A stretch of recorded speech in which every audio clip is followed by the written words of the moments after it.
Bismillahirrahmanirrahim. Assalamualaikum warahmatullahi wabarakatuh. Selamat pagi anak-anak. Di video pembelajaran kali ini, Bapak akan membahas tentang tematik. Tema 3, subtema 1, pembelajaran 3 dan 4. Nah, adapun tujuan pembelajarannya yaitu yang pertama, mengetahui bagian-bagian tubuh hewan dan fungsinya. Yang kedua, memahami cara membuat daftar pertanyaan dalam wawancara. Yang ketiga, mengetahui cara menjaga keseimbangan alam. Dan yang terakhir, yang keempat, memahami cara mengelompokkan pertanyaan wawancara. Nah, kita masuk ke dalam materi yang pertama, yaitu tentang bagian-bagian tubuh hewan dan fungsinya. Bapak kasih contoh, yang pertama itu ada ikan.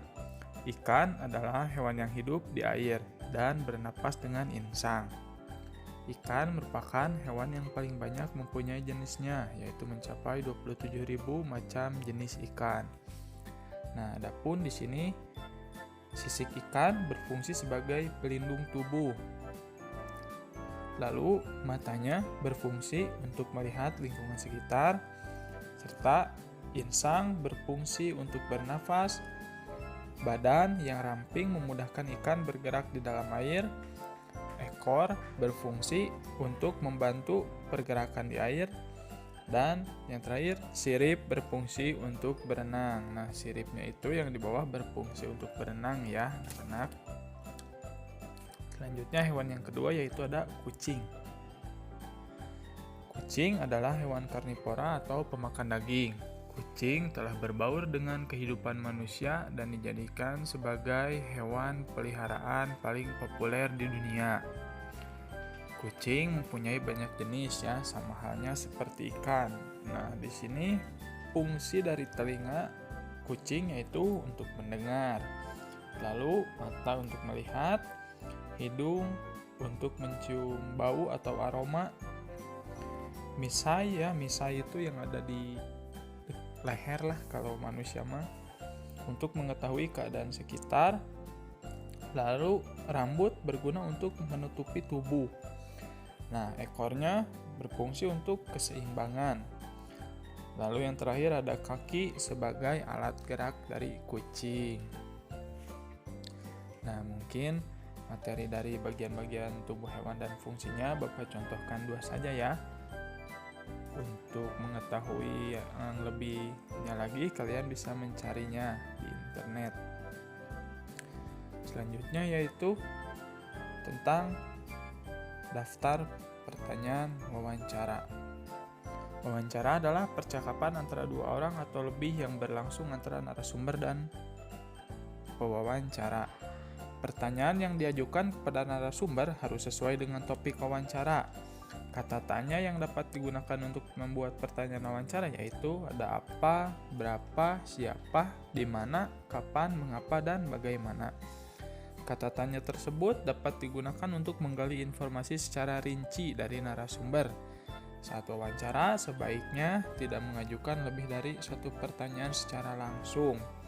Nah, dapat mengajukan pertanyaan-pertanyaan tersebut secara bergantian. Jadi pertanyaannya itu bertanya dulu 1 kali, lalu narasumber menjawab, nah baru kita bertanya lagi, seperti itu. Jadi secara berurutan. Selanjutnya yaitu materi tentang menjaga keseimbangan alam. Manusia mempunyai kewajiban menjaga keseimbangan alam, misalnya tidak mengganggu kehidupan hewan liar dengan tidak melakukan perburuan liar. Perburuan liar memiliki dampak berbahaya, antara lain kepunahan, rusaknya lingkungan, dan terganggunya keseimbangan alam.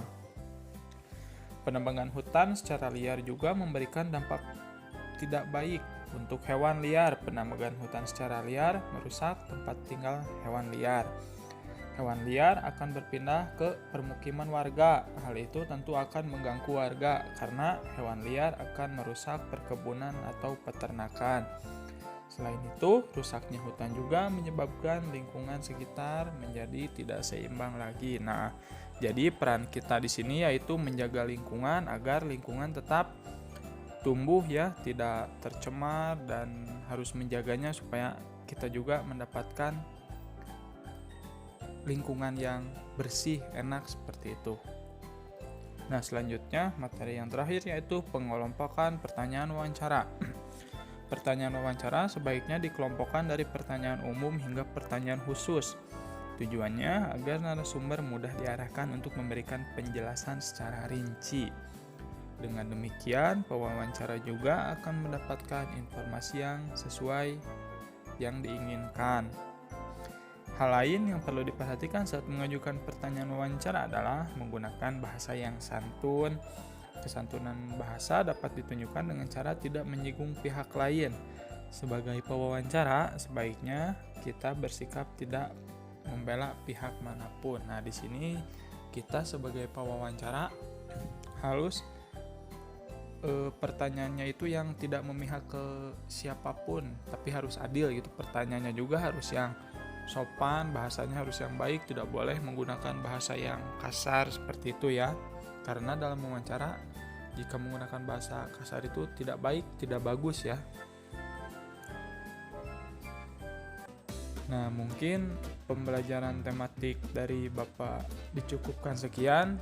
Kita bertemu lagi di video pembelajaran tematik berikutnya. Wassalamualaikum warahmatullahi wabarakatuh.